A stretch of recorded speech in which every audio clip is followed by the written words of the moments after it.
لله نحمده ونستعينه ونستغفره ونؤمن به ونتوكل عليه ونعوذ بالله من شرور أنفسنا ومن سيئات أعمالنا من يهده الله فلا مضل له ومن يضلل فلا هادي له وأشهد أن لا إله إلا الله وحده لا شريك له وأشهد أن محمدا عبده ورسوله.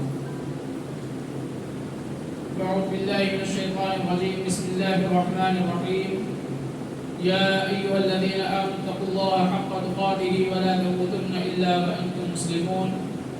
يا أيها الناس اتقوا ربكم الذي خلقكم من نفس واحدة وخلق منها زوجها وبث منهما رجالا كثيرا ونساء واتقوا الله الذي تساءلون به والأرحام إن الله كان عليكم رقيبا. يا أيها الذين آمنوا اتقوا الله وقولوا قولا سديدا يصلح لكم أعمالكم ويغفر لكم ذنوبكم ومن يطع الله ورسوله فقد فاز فوزا عظيما.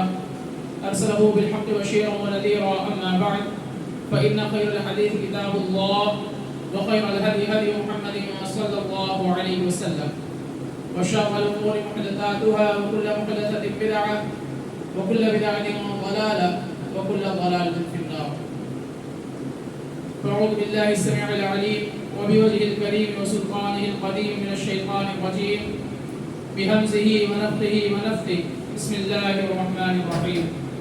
قاف والقرآن المجيد بل عجبوا أن جاءهم منذر منهم فقال الكافرون هذا شيء عجيب أإذا متنا وكنا ترابا ذلك رجع بعيد قد علمنا ما تنقص الأرض منهم وعندنا كتاب حفيظ.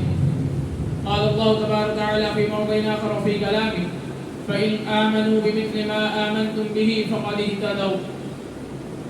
وقال النبي صلى الله عليه وسلم كما رواه إمام مسلم في صحيحه في رواية عن ثوبان رضي الله عن ثوبان مولى رسول الله صلى الله عليه وسلم قال لا تزال طائفة من أمتي ظاهرين على الحق لا يضرهم من خالفهم حتى يأتي أمر الله عز وجل أو كما قال عليه الصلاة والسلام. اللهم أرنا الحق حقا وارزقنا اتباعه وأرنا الباطل باطلا وارزقنا اجتنابه. رب اشرح لي صدري ويسر لي أمري واحلل عقدة من لساني يفقهوا قولي. رب يسر ولا تعسر وتمم بالخير. رب زدني علما رب زدني علما رب زدني علما. سبحانك لا علم لنا إلا ما علمتنا إنك أنت العليم الحكيم وتب علينا إنك أنت التواب الرحيم برحمتك يا أرحم الراحمين برحمتك يا أحكم الحاكمين آمين. تقبل يا رب العالمين.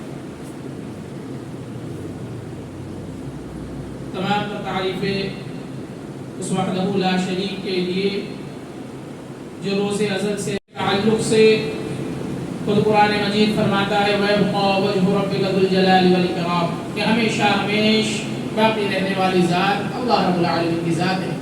ان چند کلمات کے ساتھ الحمدللہ الذی ہدانا لہذا وما كنا لنهتدی لولا ان ہدانا اللہ. بعدہ درود و سلام نازل ہوں تمام تر انبیاء و رسل پر خصوصاً آخری نبی احمد مجتبی محمد مصطفیٰ سرور عالم صلی اللہ علیہ وسلم پر کہ جن کی محنتوں اور قربانیوں کے نتیجے میں آج دین اسلام ہم تک پہنچا اور آج ہمارا شمار امت محمدیہ اور مسلمانوں میں ہونے لگا صلی اللہ علیہ وسلم. حاضرین جمعہ اس مختصراً حمد و نعت کے بعد جس عنوان کی میں وضاحت کرنا چاہتا ہوں وہ یہ کہ منہج سلف ضروری کیوں ہے. آج اگر ہم لوگ اپنے آس پاس کے ماحول میں نظر اٹھا کر دیکھیں تو ہر ایک ذی شعور آدمی ہر ایک عقل مند آدمی کو یہ بات ضرور معلوم ہو جاتی ہے کہ آج ہم لوگوں کا جو یہ حال ہوا ہے وہ حال کیوں ہے. ہم لوگوں نے قرآن و حدیث کو چھوڑ دیا. ہم لوگوں نے سلفی منہج کو چھوڑ دیا. سلفی منہج ہے کیا؟ حقیقتاً اگر ہم دیکھیں تو سلف اور منہج یہ دو الگ الگ اسم ہیں. سلف معنی وہ یہ کہ جو گزرے ہوئے اچھے لوگ ہیں. منہج معنی طریقہ. سلفی منہج یعنی جو گزرے ہوئے اچھے لوگ ہیں ان کا طریقہ. سلف صالحین کا عقیدہ، سلف صالحین کا منہج، ان کے ہم ہر ایک چیز کو بھولا بیٹھے ہیں، چھوڑ دیے ہیں جس کی بنیاد پر آج مسلمان بالخصوص جو سلفی منہج کا ماننے والا ہے ہر جگہ سے ستایا جا رہا ہے، ہر جگہ سے پریشان نظر آتا ہے، زبوں حالی کا شکار ہو گیا ہے آج کا مسلمان۔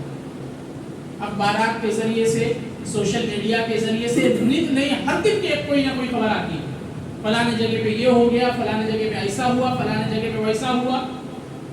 حال ہی میں اگر ہم لوگ دیکھیں تو فتنہ ارتداد ایک اتنا بڑا مسئلہ بن گیا تھا۔ فتنہ ارتداد جانتے نہیں جانتے؟ ارتداد کا فتنہ جہاں پر ہماری مائیں اور بہنیں، ہمارے نوجوان بھائی غیر مسلموں کو لے کر جو ہے ان کے ساتھ اپنی زندگی کا ایک اہم فیصلہ کرتے ہیں، شادی بیاہ ان کے ساتھ ہو رہی ہے۔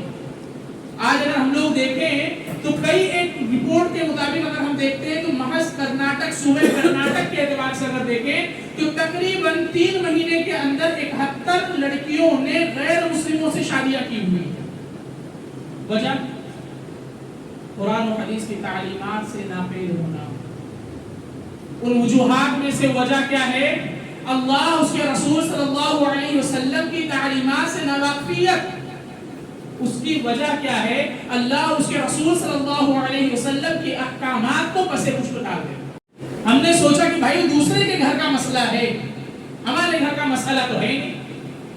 میرے بھائیوں، اگر دوسرے کے گھر کا مسئلہ سوچ کے ہم خاموش بیٹھ گئے تو ہم حقیقت میں مسلمان ہے ہی نہیں۔ اللہ کے رسول صلی اللہ علیہ وسلم کا فرمان کتاب البر والصلہ والادب کے اندر امام مسلم رحمہ اللہ نے ایک حدیث نقل کی ہوئی۔ اللہ کے رسول صلی اللہ علیہ وسلم فرماتے ہیں کہ مومن مکمل ایک جسم کی مانند ہے، جسم کے کسی بھی حصے میں اگر تکلیف محسوس ہوگی تو پورا جسم اس تکلیف کو محسوس کرتا ہے۔ آج وہ بھی ہمارے گھر کا مسئلہ ہے۔ ہم نے کیا اقدامات اٹھائے؟ ہم نے کیا فیصلے لیے؟ وہ لوگ جو بڑی بڑی کرسیوں پر بھی براجمان ہیں، ان لوگوں نے اس مسئلے کی تئیں کیا کیا؟ آج ہم لوگوں کی ذمہ داری بنتی ہے کہ ہم لوگ اپنے منہج کو سمجھیں۔ ہماری یہ ذمہ داری ہے کہ ہم اللہ، اس کے رسول صلی اللہ علیہ وسلم کے احکامات کو سمجھیں۔ آج ہماری یہ ذمہ داری بنتی ہے کہ ہم اللہ، اس کے رسول صلی اللہ علیہ وسلم کی تعلیمات پر پہلے خود عمل کریں اور اپنے اہل و عیال کو، اپنے دوست و احباب کو، رشتہ داروں کو، اعزاء و اقارب کو اس پر عمل کرنے پر آمادہ کریں۔ اللہ رب العالمین سے دعا ہے، الہ العالمین سب سے پہلے مجھے، میرے اہل و عیال کو، ساتھ ہی سننے والوں اور سننے والیوں کو کہنے سننے سے زیادہ عمل کرنے کی توفیق عطا فرمائے۔ تو سلفی منہج ہے کیا؟ منہج سلف ضروری کیوں ہے؟ اللہ کے رسول صلی اللہ علیہ وسلم کی ایک روایت، خیر الذین قرنی، سب سے بہترین زمانہ میرا زمانہ، ثم الذین یلونہم، اس کے بعد آنے والے لوگوں کا بہترین زمانہ ہوگا، ثم الذین یلونہم، اس کے بعد کے لوگوں کا زمانہ بھی بہتر ہوگا۔ اب یہاں پر دیکھیں 3 صدیاں، 3 زمانے اللہ کے رسول صلی اللہ علیہ وسلم نے بہتر زمانے کا بتایا۔ پہلا اپنا زمانہ، اس کے بعد کا زمانہ صحابہ کرام کا زمانہ، اس کے بعد کا زمانہ تابعین کا زمانہ۔ اب اگر ہم لوگوں کو اسلام سمجھنا ہو تو ہم لوگ کس کو دیکھیں گے؟ ظاہر ہے کہ ہم لوگ اپنے سے اسلاف کو دیکھیں گے جو ہم میں سے بہتر ہیں، ہم میں سے جو ہے گزر چکے ہیں۔ اب ان میں ہم لوگ کس کو دیکھیں؟ صحابہ کرام کی زندگی کو ٹٹولا جائے گا، رسول اللہ صلی اللہ علیہ وسلم کی احادیث کو ٹٹولا جائے گا، قرآن مجید کی آیت کریمہ کو ٹٹولا جائے گا، اور جو اسلاف نے جن آیتوں کو اور جن احادیث کو جس طریقے سے سمجھ کر ہم لوگوں کے سامنے اس کا لب لباب پیش کیا ہے، اس کے مطابق ہمیں اپنی زندگی گزارنی ہوگی۔ تب جا کر ہم لوگ انشاءاللہ ثم انشاءاللہ دنیا میں بھی کامیاب ہیں، دنیا میں بھی پریشانی اور مشکلات ہمارے پاس نہیں آ پائیں گی، اور آخرت میں انشاءاللہ کامیابی ہماری مقدر ہوگی۔ اللہ رب العالمین نے سورہ بقرہ کے اندر ارشاد فرمایا کہ فَإِنْ آمَنُوا بِمِثْلِ مَا آمَنْتُمْ بِهِ فَقَدِ اهْتَدَوْا، اگر یہ لوگ ایمان لے آئیں جس طریقے سے تم نے ایمان لے کر آیا ہوا۔ آیت کریمہ نازل ہوئی ہے، اللہ کے رسول صلی اللہ علیہ وسلم صحابہ کرام کو بتلا رہے ہیں، اور فَإِنْ آمَنُوا، اگر یہ لوگ ایمان لے آئے، مراد یہود و نصارہ، اگر یہ یہود و نصارہ اگر ایمان لے آتے ہیں کس طریقے سے؟ بِمِثْلِ مَا آمَنْتُمْ، جس طریقے سے تم نے ایمان لایا طرح اگر یہود و نصارہ کا ایمان ہو جاتا ہے فقد اہتدوا تو یہ لوگ ہدایت یافتہ ہوں گے. اگر آج ہم لوگ ہدایت یافتہ نہیں ہیں تو اس کی وجہ کیا نکل کر آئی؟ ہم نے صحابہ کرام کی زندگی کو نہیں پڑھا, ہم نے صحابہ کرام کی زندگی کو سمجھا نہیں. حقیقت میں اگر ہم دیکھیں تو آج ہم لوگوں نے اپنی زندگی کے مقصد کو نہیں سمجھا ہے. آج ہم لوگ یہاں پر آئے کیوں ہیں, ہم لوگ یہ زندگی گزار کیوں رہے ہیں؟ اللہ ہم لوگ بھی ہدایت یافتہ ہوں. تو صحابہ کرام کے فہم کو لے کر چلے. اللہ اس کے رسول صلی اللہ علیہ وسلم کی تعلیمات میں سب سے مقدم اگر کسی کا فہم چلے گا تو کس کا ہوگا؟ صحابہ کرام کا فہم ہوگا. اس کے بعد تابعین کے زمانے کو دیکھا جائے گا کہ تابعین میں سے کسی تابعی نے اس آیت کریمہ کا کیا مطلب نکالا ہے, اس کا مفہوم کیا ہے, یہ حدیث کس بات پر دلالت کرتی ہے, اس حدیث کے تئیں کتنے مسئلے استنباط کیے گئے ہیں. تو انشاءاللہ ہم لوگوں کی زندگی بہتر اور آسان ہو سکتی ہے. اس کے برخلاف اگر ہم جاتے ہیں تو ایسی صورت میں اللہ رب العالمین نے فرمایا کہ وَمَن يُشَاقِقِ الرَّسُولَ, وہ لوگ جو رسول کی مخالفت کرتے ہیں, مِن بَعْدِ مَا تَبَيَّنَ لَهُ الْهُدَىٰ, بعد اس کے بھی ان کے پاس ہدایت آ چکی ہے, آیت کریمہ ان کے پاس موجود ہے, احادیث ان کے پاس موجود ہے, سلف صالحین کا منہج, ان کا عقیدہ, ان کا طریقہ ان کے پاس موجود ہو, اس کے باوجود بھی اگر وہ لوگ رسول اللہ صلی اللہ علیہ وسلم کی مخالفت کرتے ہیں وَيَتَّبِعْ غَيْرَ سَبِيلِ الْمُؤْمِنِينَ, اور مومنوں کے علاوہ دوسری راہوں پر چلتے ہیں, دوسری راہ اپنے لیے اختیار کرتے ہیں, نُوَلِّهِ مَا تَوَلَّىٰ, ہم ان کو انہی کے ساتھ وَنُصْلِهِ جہنم میں ڈالتے ہیں. رک کر اس آیت کریمہ کو تھوڑا اپنے ذہن میں بٹھانے کی ضرورت ہے. اللہ رب العالمین نے کیا فرمایا؟ ہدایت کے آ جانے کے بعد, آیت کریمہ آ جانے کے بعد, رسول اللہ صلی اللہ علیہ وسلم آپ کی احادیث آ جانے کے بعد بھی اگر رسول اللہ صلی اللہ علیہ وسلم کی مخالفت ہوتی ہے, دوسرا مومنوں کے راستوں کو چھوڑ دیا جاتا ہے, کسی دوسرے کے راستے کو اختیار کیا جاتا ہے, تو ان کا ٹھکانہ جس کی وہ پیروی کرتے ہیں ان کے ساتھ جہنم. اب ہم لوگ ذرا یہ سوچیں, ایسے کتنے ہی مسائل ہیں جس میں ہم لوگوں نے اپنا رول ماڈل کسی اور کو بنایا. قرآن مجید چیخ کر ہمیں یہ بات کہتی ہے لَقَدْ كَانَ لَكُمْ فِي رَسُولِ اللَّهِ أُسْوَةٌ حَسَنَةٌ, تمہاری زندگی کے اندر سب سے بہترین اگر کوئی نمونہ ہو سکتا ہے جس کو تم فالو کر سکتے ہو, جس کی زندگی کو تم پڑھ سکتے ہو, جس کی زندگی کے مطابق اپنی زندگی گزار سکتے ہو, وہ زندگی کس کی ہوگی؟ رسول اللہ صلی اللہ علیہ وسلم کی زندگی ہوگی. دوسری آیت کریمہ کے اندر فرمایا کہ لقد كان لكم في رسول الله أسوة حسنة, لقد كان لكم أسوة حسنة في إبراهيم والذين معه, کہ تم لوگوں کے لیے ابراہیم علیہ السلام کی زندگی اور ان کے ساتھیوں کی زندگی تمہارے بہترین نمونہ ہے. دو انبیاء کرام کو نمونہ بنایا اللہ رب العالمین, ایک حضرت ابراہیم علیہ السلام اور ایک رسول اللہ صلی اللہ علیہ وسلم. ہم نے دونوں کو زندگی کو چھوڑ دیا. حضرت ابراہیم علیہ السلام کی اگر ہم لوگ زندگی کو دیکھتے ہیں تو زندگی کا سب سے پہلا سبق جو ہمیں سیکھنے کو ملتا ہے وہ یہ ملتا ہے کہ باپ دادا کا دین, باپ دادا کا طریقہ, باپ دادا کا دھرم ہمارے لیے کوئی معنی نہیں رکھتا ہے. حضرت ابراہیم علیہ السلام کس گھرانے میں پیدا ہوئے؟ بت گر گھرانے میں. ان کے والد آزر بت بنایا کرتے تھے, محض بت کی پوجا نہیں کر رہے تھے, بت بنانے والے کے گھر میں حضرت ابراہیم علیہ السلام پیدا ہوئے. انہوں نے اپنے ابا کی دین کو اپنایا, کس کا طریقہ اپنایا؟ نکل جاتے ہیں اپنے حقیقی رب کی تلاش میں. یہ درس ہمیں ملتا ہے کہ دین اپنے ابا اپنے دادا کا دین اللہ رب العالمین کے نزدیک قابل قبول نہیں.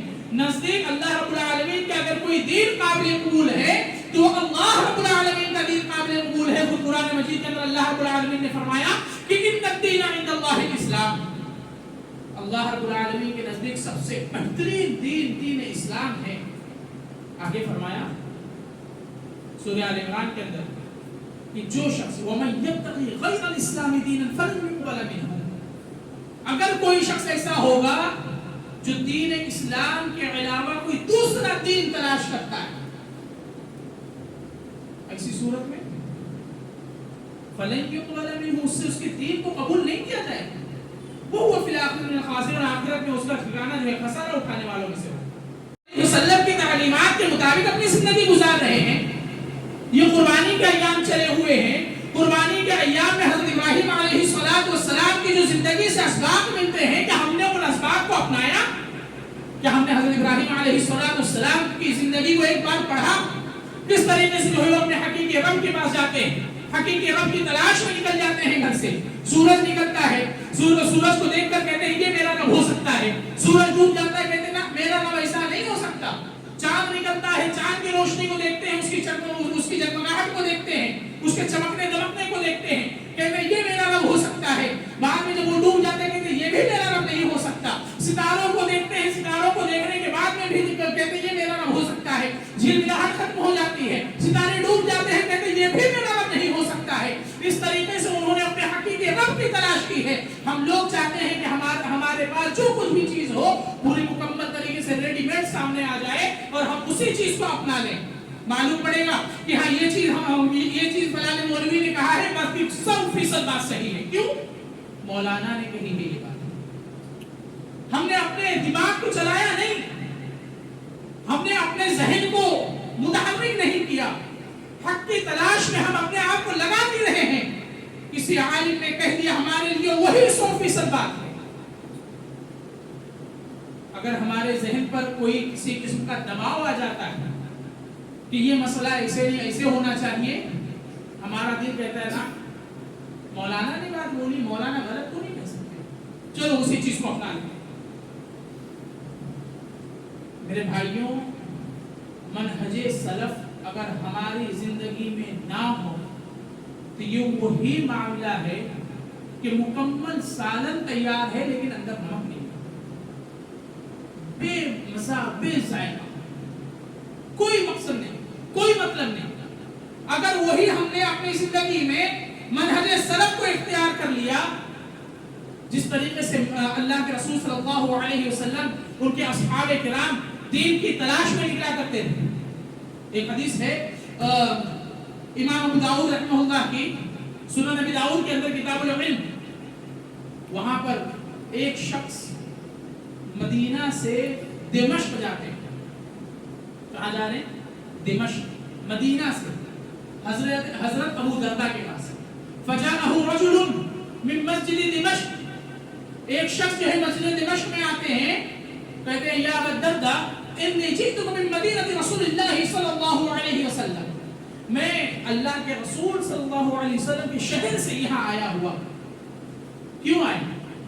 مجھے یہ معلوم ہوا ہے انک تحدث عن رسول اللہ صلی اللہ علیہ وسلم کہ ایک روایت ہے جس کو آپ رسول اللہ صلی اللہ علیہ وسلم سے بلا واسطہ روایت نقل کرتے ہیں۔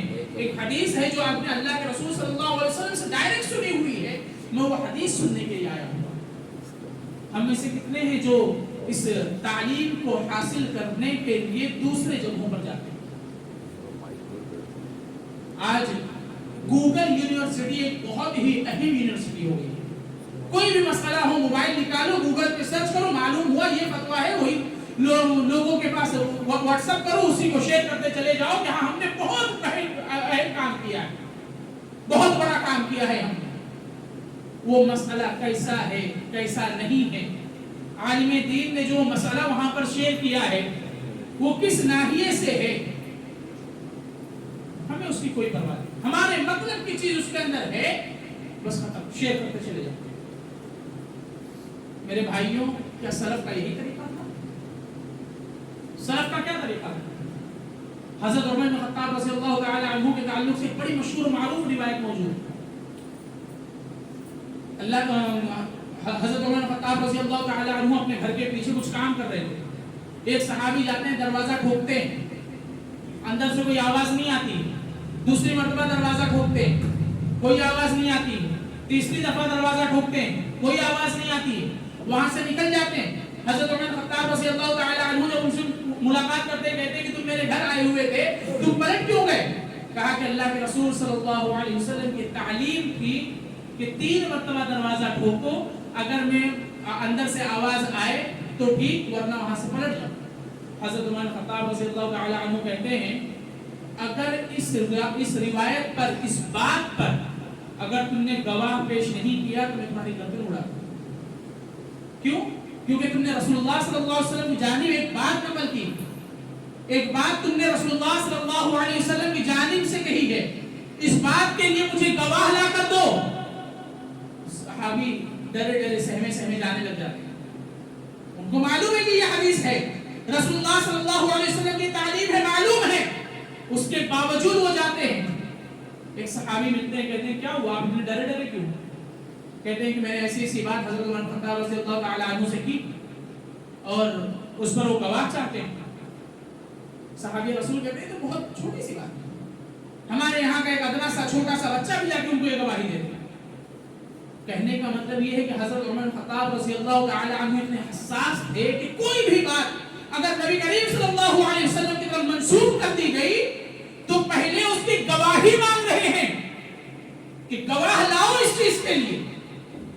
یہ منہج سلف ہے, یہ سلف کا طریقہ ہے, یہ رسول اللہ صلی اللہ علیہ وسلم کے ماننے والوں کا طریقہ ہے. آج ہم لوگ کیا کرتے ہیں, واٹس ایپ کے اوپر کوئی میسج آیا, نیچے نوٹ لکھی ہوئی ہے فلانے کو تم اگر شیئر نہیں کرو گے 10 دنوں کے اندر تمہارے گھر کے اندر کوئی نہ کوئی مصیبت آ جائے گی, ہم ڈر کے مارے اسے شیئر کر دیتے. کوئی نوٹ آیا کہ بھائی اس کو آگے شیئر کرو, نہیں شیئر کرو, اگر شیئر کرو گے تمہارے گھر کے اندر خوشخبری آئے گی, خوشخبری کے لالچ میں ہم نے اسے شیئر کر دیا. یہ ہے رسول اللہ صلی اللہ علیہ وسلم کا طریقہ, منہج سلف اسے کہتے ہیں. سلف صالحین کا یہ طریقہ ہے کہ اللہ کے رسول صلی اللہ علیہ وسلم کی تعلیمات ہمیں اس چیز کا حکم دیتی ہے. کیا مسلمان بحیثیت مسلمان کہ یہ چیز ہمارے لیے صحیح ہے؟ اگر نہیں ہے تو اپنے آپ کے اندر بدلاؤ لانے کی ضرورت ہے, اپنے آپ کو چینج کرنے کی ضرورت ہے. اگر ہم لوگ سلف صالحین کا منہج کو اگر اپناتے ہیں, ان کے عقیدے کو اپناتے ہیں, ان کے طریقے کو اپناتے ہیں, ان کے راستے پر چلتے ہیں, تو کئی ایک مسائل جو ہے ہماری زندگی سے ختم ہو جائیں گے. سب سے پہلا مسئلہ, ایک جماعت ہے جو کہتی ہے کہ رسول اللہ صلی اللہ علیہ وسلم نور سے پیدا کیے گئے. بشر نہیں مانتے ہیں.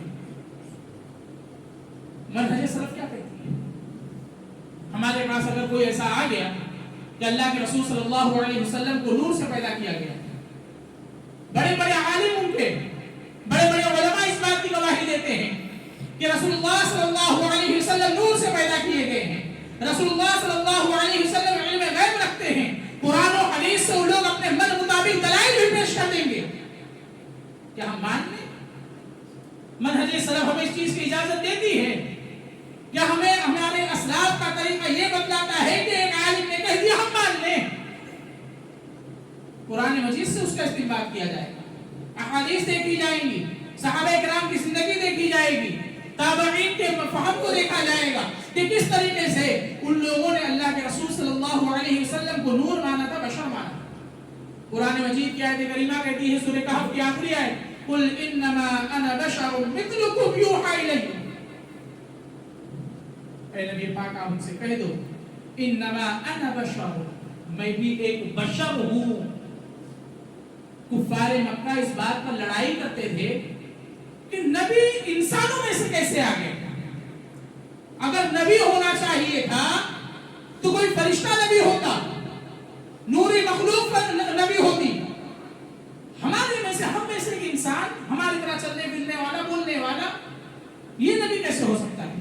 یہ کفار مکہ.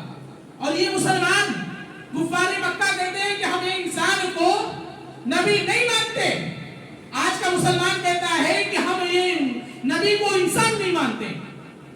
تضاد دیکھ رہے ہیں آپ, وہاں نبی کو انسان مانا جا رہا ہے, اس لیے کیا کہہ رہے ہیں نبی نہیں ہے.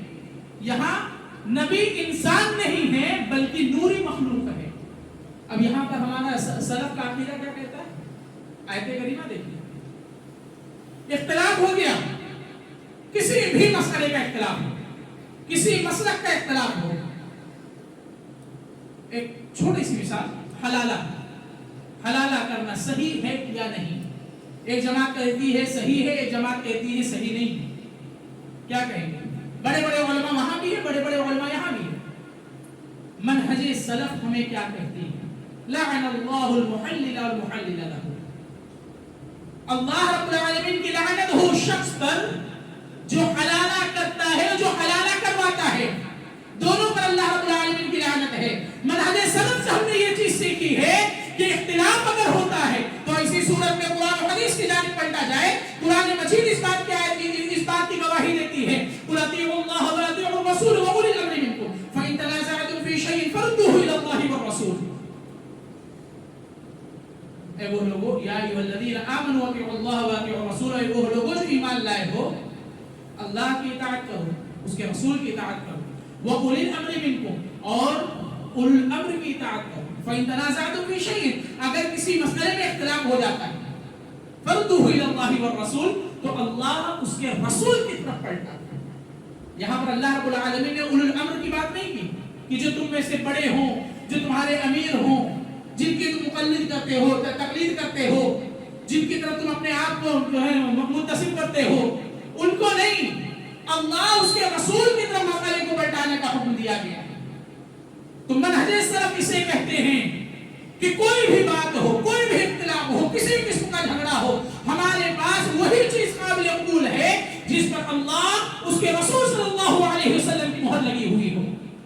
اللہ اس کے رسول صلی اللہ علیہ وسلم نے اس مسئلے کو سمجھایا ہو، صحابہ کرام کی جماعت نے اس مسئلے کو سمجھا ہو، ہمارے تک اس مسئلے کو پہنچایا ہو، تابعین تبع تابعین نے اس سے کوئی مسئلہ استنباط کیا ہو. یہ ہے منہج سلف.